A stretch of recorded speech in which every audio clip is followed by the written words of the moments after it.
घर में बहुत काम है। आज तुझे स्कूल जाने की जरूरत नहीं है। लेकिन दादी, आज तो स्कूल में मेरा टेस्ट है। अरे एक दिन स्कूल नहीं जाएगी तो ऐसी कौन सी तेरी कलेक्टर की पढ़ाई छूट जाएगी। वैसे भी मैं देख रही हूँ आजकल तो बड़ी ढीठ हो गई है।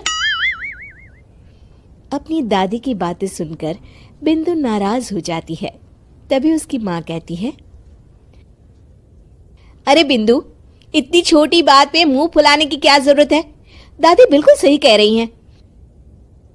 लड़कियों को तो घर के काम काज सीखना चाहिए। अरे बहू, रमेश के लाड़ प्यार ने इसे बिगाड़ रखा है।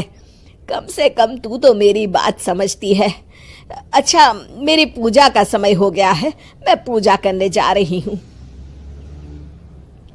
इतना कहकर रमेश की माँ वहां से चली जाती है। इस तरह बिंदु की दादी और माँ दोनों अक्सर उसे घर के कामों में ही उलझा कर रखते थे। कुछ दिनों के बाद राजू और बिंदु के 10वीं के रिजल्ट्स आते हैं। दोनों बच्चे दादी को अपना अपना रिपोर्ट कार्ड दिखाते हैं।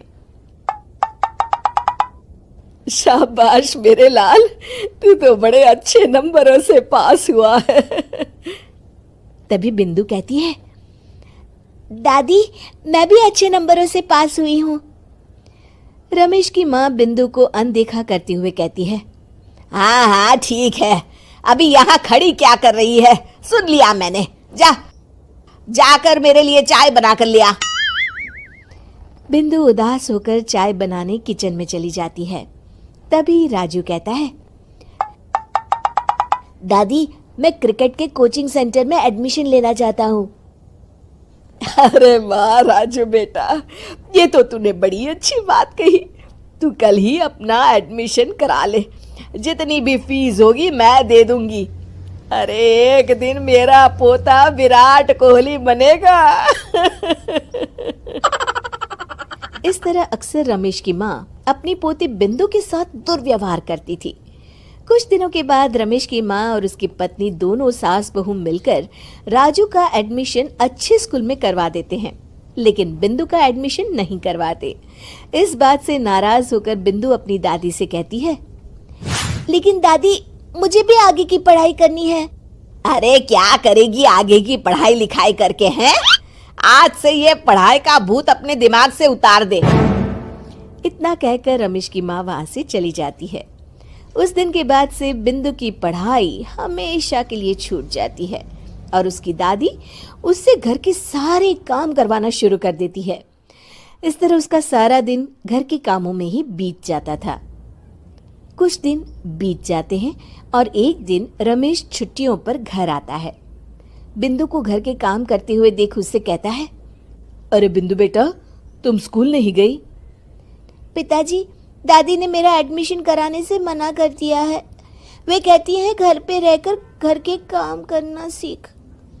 अपनी माँ का ये बर्ताव देख रमेश को बहुत गुस्सा आता है और वो अपनी माँ से कहता है, माँ ये तुमने क्या किया? आगे की पढ़ाई के लिए स्कूल में बिंदु का एडमिशन क्यों नहीं करवाया? अरे बेटा, लड़की जात है, ज्यादा पढ़ लिख कर क्या करेगी? वैसे भी शादी के बाद तो इसे घर के ही काम करने हैं ना। तुम किस जमाने में जी रही हो माँ? अगर कल्पना चावला के घर वाले भी तुम्हारी सोच के होते तो क्या वो पूरी दुनिया में हिंदुस्तान का नाम रोशन कर पाती? इसका स्कूल छुड़वाकर तुम इसका भविष्य बर्बाद कर रही हो, लेकिन मेरे रहते ऐसा नहीं होगा। बिंदु बेटा, कल ही तुम्हारा एक अच्छे स्कूल में एडमिशन करा दूंगा। तुम जितना चाहे उतना पढ़ो। मेरे होते हुए तुम्हें किसी बात की चिंता करने की जरूरत नहीं है। अपने पिता से हौसला पाकर बिंदु खुश हो जाती है और कहती है, जी पापा, मैं खूब मन लगाकर पढ़ाई करूंगी और बड़ी होकर डॉक्टर बनूंगी। ये हुई ना बात, शाबाश मेरी बेटी। शिक्षा, लड़का हो या लड़की, हमें दोनों को आगे बढ़ने का मौका देना चाहिए।